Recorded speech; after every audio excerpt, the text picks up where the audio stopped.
Good morning. My name is Samantha Perez, and I'm going to be delivering the brief introduction to the case as well as the parties of the case.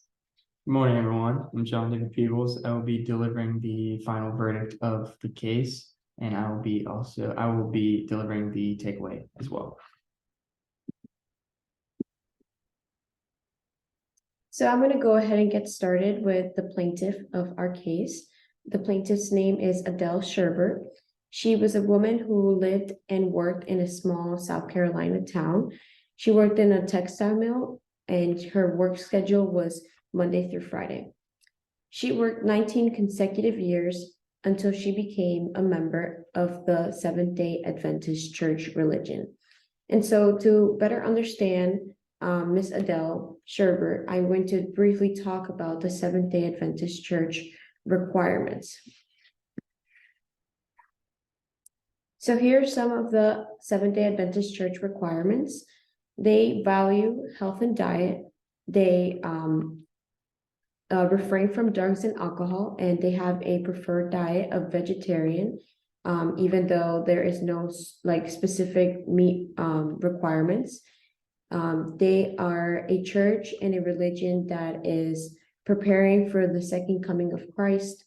They believe that the second coming of Jesus is very soon, and they need to be spreading the gospel and spreading the word of God so that everybody has a chance to hear it. There is to be absolutely no premarital sex. And most importantly, as it pertains to our case, Saturday is the day of their Sabbath. And the Saturday is the day of their Sabbath because their week starts on Sunday. And so they need the Saturday as a day of rest.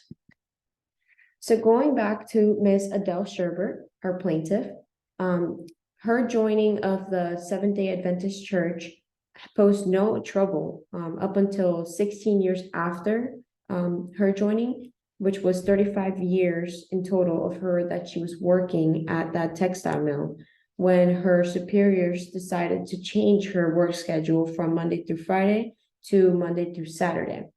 And so she explained that she was unable to work on Saturdays because that was the day of her Sabbath, and that her religion required her to have Sabbath on Saturday.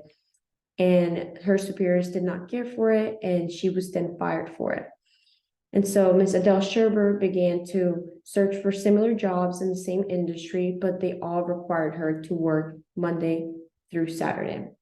And so after refusing all these jobs because of being unable to work on Saturdays, she filed for unemployment benefits because she believed that she had a good reason to. And so we're going to move on to our defendant, who is Charlie Verner, who thought that she didn't have a good reason to not work on Saturday. Charlie Verner was the official of the South Carolina Employment Security Commission, and he denied her of those unemployment benefits because she was refusing available work to have her day of Sabbath. And so the biggest question of this case comes down to whether or not the denial of unemployment compensation violated the First Amendment. So yeah, we believe that it did. Here we have listed the trial courts and the listing of the lower courts to the higher courts and the process that it went in. So after losing the case in the lower courts, the State Court of Common Pleas and the South Carolina Supreme Court, Sherbert decided to appeal her case to the U.S. Supreme Court, which ruled the state's unemployment rule was absolute infringement of the First Amendment right to exercise freedom of religion, and she is naturally born with this right. So here we have listed the amendments violated. We have the First Amendment. The First Amendment states that Congress makes no law respecting an establishment of religion or prohibiting its free exercise. The First Amendment protects freedom of speech, the press, assembly, and the right to petition the government for a redress of grievances. On the right, we have listed the 14th Amendment, which states no state shall make or enforce a law which shall abridge the privileges or immunities of the citizens of the United States. Ms. Sherbert also had the privilege to exercise her religion as freely as she'd like. So here we actually have listed the First Amendment Free Exercise Clause, and the Free Exercise Clause protects the citizens' right to practice their own religion. And the court found that the denial of the unemployment benefits to Adele Sherbert violated her rights under the First Amendment. Under the First Amendment, there is two provisions, the Free Exercise Clause and the Establishment Clause. The one observed in this case is the Free Exercise Clause. As per the Free Exercise Clause, the citizens have protected rights, like we said earlier, to practice their religion as they please. The famous justice in this particular case is Justice William J. Brennan, Jr., and he actually delivered the opinion of the court.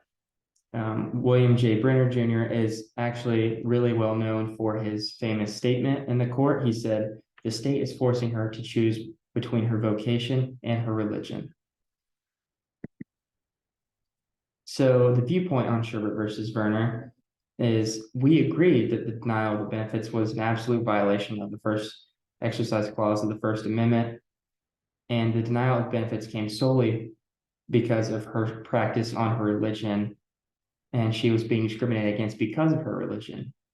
So the biggest takeaway of this case is that the South Carolina Employment Security Commission officials were absolutely wrong to deny Ms. Sherbert of her benefits just because she would want to keep her Sabbath day holy and not work on the sacred Sabbath day.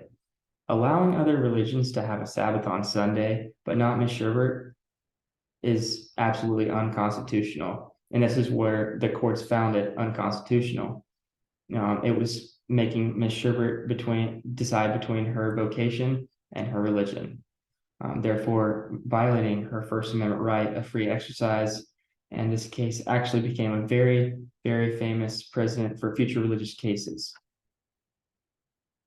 That became so famous that there actually is a Sherbert test. The Sherbert test is a tool to determine whether an act by the government infringes upon a person's religious freedom. Under the Sherbert test, as you can see, we have listed a whole separate case a few years later, 1972, we have Wisconsin versus Yoder.